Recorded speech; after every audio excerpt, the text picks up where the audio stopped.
اور اس زندگی سے پہلے ہم ہزاروں سال تک روح کی کیفیت میں رہے، پھر یہ دنیا کی زندگی ملی، پھر قبر کی زندگی، ہزاروں سال ہمیں قبر میں رہنا ہے، پھر حشر کا 50,000 سال کا دن ہے، پھر میزان عدل ہے، اور پھر اچھوں کو جنت اور بروں کو جہنم۔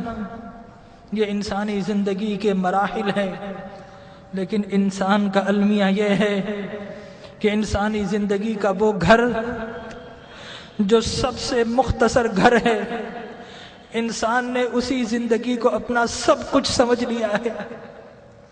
ہم اس زندگی کے لیے گھر چھوڑنا پڑے تو گھر چھوڑتے ہیں، شہر چھوڑنا پڑے تو شہر چھوڑ دیتے ہیں، وطن چھوڑنا پڑے تو وطن چھوڑ دیتے ہیں، والدین کو چھوڑ دیتے ہیں، اولاد کو چھوڑ دیتے ہیں کہ یہ زندگی اچھی ہو جائے۔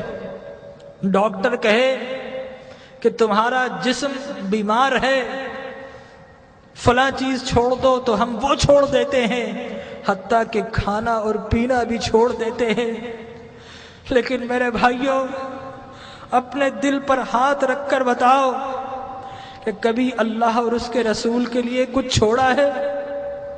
اللہ نے کہا کہ برے اعمال چھوڑ دو، تو ہم نے اللہ کے لیے کبھی برے اعمال چھوڑے ہیں؟ اس کے رسول کی محبت کی خاطر کچھ چھوڑا ہے؟ ارے فقط ایک آنکھ جانے کا خطرہ ہو تو ہم ڈاکٹر کے پاس ساری جمع پونجی دے دیتے ہیں، ڈاکٹر کو پیش کر دیتے ہیں، اور وہ رب کہ جس نے بغیر کچھ لیے آنکھ دی، ناک دیا، کان دیے، جسم و جان دیے، گھر بار دیے، عزت و آبرو دی، جس نے مال و دولت دیا، کیا ہم نے اس رب کی بارگاہ میں کبھی کچھ پیش کیا ہے؟ اپنے دل پر ہاتھ رکھ کر بتائیے، کبھی رات نیند کو قربان کر کے کبھی اس رب کی بارگاہ میں کچھ سجدے پیش کیے ہیں؟ کبھی اس رب کی خاطر آنسو بہائے ہیں؟ ارے اس دنیا کو سب کچھ سمجھنے والوں، اس دنیا کو بڑا ہم سجاتے ہیں، گھر میں رنگ و روغن کرتے ہیں، فانوس لگاتے ہیں، وائٹ واش کرتے ہیں، قیمتی گدے اور قیمتی سامان سے اپنی زندگی کو آرام پہنچاتے ہیں، لیکن یاد رکھیے کہ یہ زندگی 60-70 سال کی زندگی ہے۔ آگے کی جو زندگی، قبر کی جو زندگی ہے، وہ ہزاروں سال کی زندگی ہے، اور خدا کی قسم ہماری قبر ہمیں پکار رہی ہے۔ یہ ہم ہی نکمے ہیں، نہیں سنتے، ہماری قبر کہہ رہی ہے کہ لوگوں میں بھی تو تمہارا گھر ہوں، لوگوں میرے پاس بھی تم کو آنا ہے۔ اے دنیا کے گھروں کو سجانے والوں، کبھی میری سجاوٹ کا بھی انتظام کیا ہے؟ اگر نہیں کیا تو یاد رکھو کہ میں اندھیرا گھر ہوں، میرے پاس روشنی نہیں ہے، میرے پاس آؤ تو روشنی کا انتظام کر کے آنا، میرے پاس آؤ تو چراغ لے کر آنا۔ ارے میں تو لوگوں کی پسلیوں کو بھیج دیتی ہوں، میرے پاس تو ڈسنے والے سانپ اور بچھو ہیں، میرے پاس تو اندھیرے ہیں۔ ہماری قبر پکار رہی ہے کہ لوگوں میرے پاس تو سنگریزے ہیں، میرے پاس تو تعفن ہے، پیپ ہے، پس ہے، میرے پاس آؤ تو انتظام کر کے آنا۔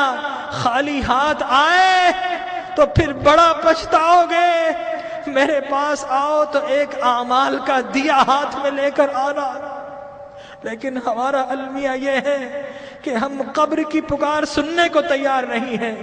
جو بڑے ہیں وہ اپنے کاروبار میں مست ہے، جو جوان ہے اپنی جوانی کی مستی میں مست ہے، اس دنیا کی رنگینیوں میں مست ہے، اور جو چھوٹے ہیں انہیں کوئی بتانے والا ہی نہیں ہے کہ اس دنیا کے بعد ایک اور دنیا بھی ہے، اس زندگی کے بعد ایک اور زندگی بھی ہے۔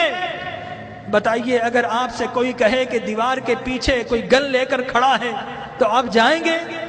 اگر کوئی کہے آپ سے کہ اس جہاز میں مت بیٹھو، یہ کریش ہونے والا ہے، آپ کبھی نہیں بیٹھیں گے، الٹ ہو جائیں گے۔ تو وہ موت کہ جس کا کوئی انکار نہیں کر سکتا، کیا ہمیں اس موت کے لیے الٹ نہیں ہونا چاہیے؟ ہمارے نبی نے بتایا کہ لوگوں، جو کچھ میں جانتا ہوں اگر تمہیں معلوم ہو جائے تو تم ہنسنا چھوڑ دو، تم رونا شروع کر دو، ہنسنا چھوڑ دو۔ لوگوں، جو کچھ میں دیکھ رہا ہوں اگر تم دیکھ لو تو تم شہروں کو چھوڑ دو اور جنگلوں میں دوڑ پڑو۔ تو آج کی رات ہمیں اپنے رب کو منانا ہے۔ ہم بہت ہنس لیے ہیں، آج کی رات تو کچھ آنسو بہا لیجئے، اپنے رب کو منا لیجئے۔ ارے اللہ کے انبیاء کو دیکھیے، یحییٰ علیہ السلام بچے ہیں، 6-7 سال کے ہیں، زار و قطار روتے تھے، بے ہوش ہو جایا کرتے تھے۔ ایک روز اپنے گھر سے نکل گئے، غاروں میں چلے گئے، ماں باپ ڈھونڈ رہے ہیں، لوگوں سے پوچھتے ہیں 7-8 سال کا بچہ ہے، کسی نے دیکھا؟ ایک چرواہا کہتا ہے کہ بچہ تو نہیں دیکھا، ہاں اس غار سے رونے کی آواز آ رہی ہے، 3 دن سے کوئی رو رہا ہے اور اس کے رونے سے ہماری بکریوں نے کھانا اور پینا چھوڑ دیا ہے۔ ماں باپ اندر جاتے ہیں، دیکھتے ہیں اللہ کے نبی یحییٰ رو رہے ہیں۔ ماں کہتی ہے کہ بیٹا اب تو چلو، اب تو رونا بند کر دو۔ اللہ کے نبی یحییٰ فرماتے ہیں اماں، عذاب قبر سے بچنے کی ضمانت آپ دے دو اور رونا میں چھوڑ دیتا ہوں۔ اللہ اکبر۔ تو آج کی رات اپنے رب سے عذاب کی پناہ مانگنی ہے۔ حضرت ابراہیم بن ادھم ایک باتھ روم، ایک ٹوائلٹ میں جاتے ہیں، جانے کی کوشش کرتے ہیں، حمام کا مالک روک دیتا ہے، کہتا ہے پیسے دو۔ حضرت ابراہیم بن ادھم رونا شروع کر دیتے ہیں اور کہتے ہیں کہ یہ لیٹرین جو شیطان کی جگہ ہے، یہاں پر جب بغیر پیسے کے نہیں جا سکتا، ارے اللہ کی وہ جنت جو انبیاء اور اولیاء کے رہنے کی جگہ ہے، وہاں اعمال کے بغیر کیسے جاؤں گا؟ تو آج اعمال کا چراغ لے لیجئے۔